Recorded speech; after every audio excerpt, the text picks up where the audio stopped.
ബ്രയൻ്റെ love story start ചെയ്യുന്നത് നല്ല comedy ആയിട്ടാണ്. അവനങ്ങനെ പെണ്ണേ വേണ്ട അങ്ങനെ നടക്കുന്ന ഒരു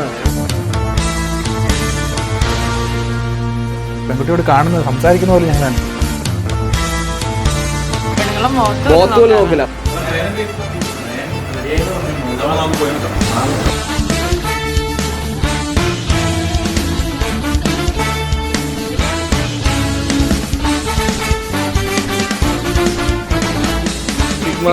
ഇപ്പോഴത്തെ പിള്ളേരൊക്കെ പറയുന്നത്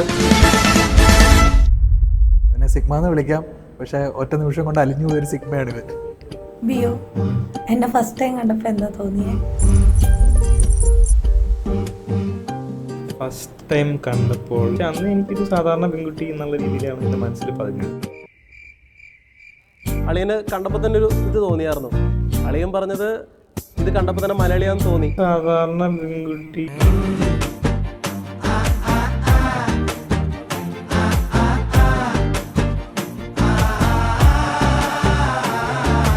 ഫസ്റ്റ് വന്ന ഡോറ് തുറന്ന് നിന്നെ കണ്ടപ്പോൾ ഞാൻ ഓർത്തു കൊള്ളാലോ, ഗ്ലാമർ ആലോ എന്ന് ഓർത്തു.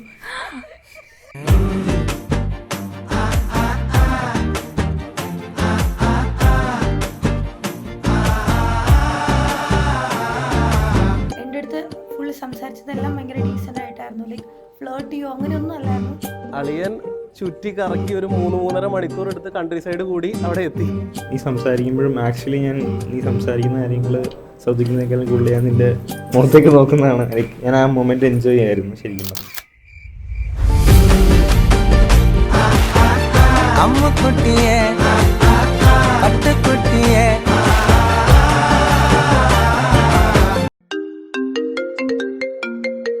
നട്ടപ്പാരയ്ക്ക് ഒരു കോള് വരാണ്.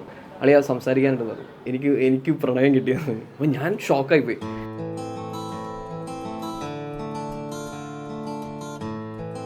അന്നുട്ടിയുടെയും ബ്രയൻ്റെ ലവ് സ്റ്റോറി എന്ന് പറയുന്നത് വളരെ ഇൻട്രസ്റ്റിംഗ് ആയിരുന്നു. നമ്മൾ മൂവീസിലൊക്കെ കാണുന്ന പോലെ ലിറ്ററലി ഒരു ഡ്രാമാറ്റിക് ആയിട്ടുള്ള ഒരു ലവ് സ്റ്റോറി ആയിരുന്നു ഇവരുടെ. Every time when she mentions Brian, like her eye sparkles.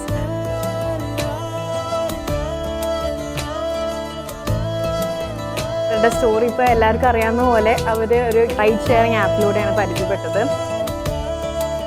നമ്മുടെ ബിഗിനിങ് ഒരു റൈഡിലാണ്.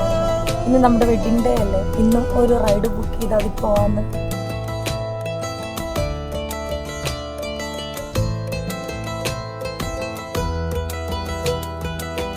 നിങ്ങൾ എങ്ങനെ മുട്ടി? കാരണം രണ്ട് സ്ഥലത്താണ്. അതെ. പക്ഷെ നീ ഒന്ന് ആ ഡോറ് തുറന്ന് കാറ് കയറിയപ്പോൾ എൻ്റെ മനസ്സ് എൻ്റെ നെഞ്ചിങ്ങനെ ഇടിക്കാൻ തുടങ്ങി.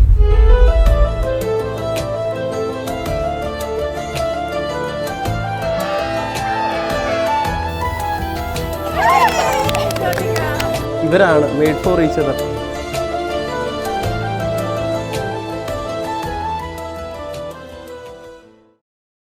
ബീച്ചേട്ടാ, നീ വെള്ളം കുടിച്ചിട്ട് ബാക്കി കഥ പറയാം. അങ്ങനെ ചേച്ചിയുടെയും ചേട്ടായുടെയും കഥ ഒരു വിനീത് ശ്രീനിവാസൻ സിനിമ പോലെ ഫീൽ ഗുഡായി. ഇനി എൻ്റെ കാര്യം അത് ഞാൻ തന്നെ കണ്ടുപിടിക്കണം. കർത്താവേ, മിന്നിച്ചേക്കണേ.